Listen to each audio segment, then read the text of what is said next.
Over the years, I've seen memes like this on social media. And it takes me back to in my early days as a Christian.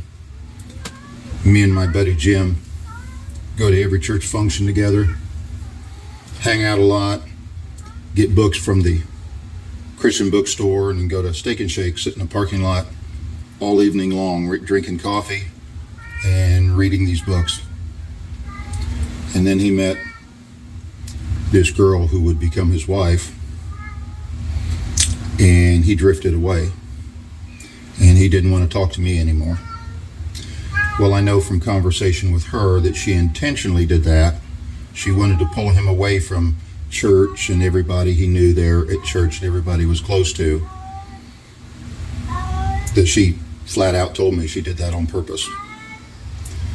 Well, a couple of years went by, and he put a pistol to the back of his head and pulled the trigger. Now, when somebody is at that state,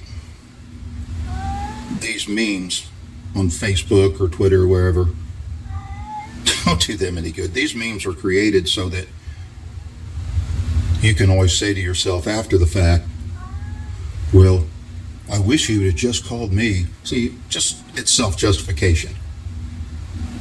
But if you would have called, would you looked at your caller ID and sent it to voicemail? Or if you would have been talking about this stuff, if the conversation lasted longer than 25 minutes, would you have been looking at your watch and saying you had to go?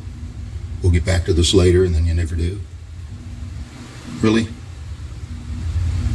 Somebody's in that kind of state with that kind of anxiety, they ain't got time for that nonsense.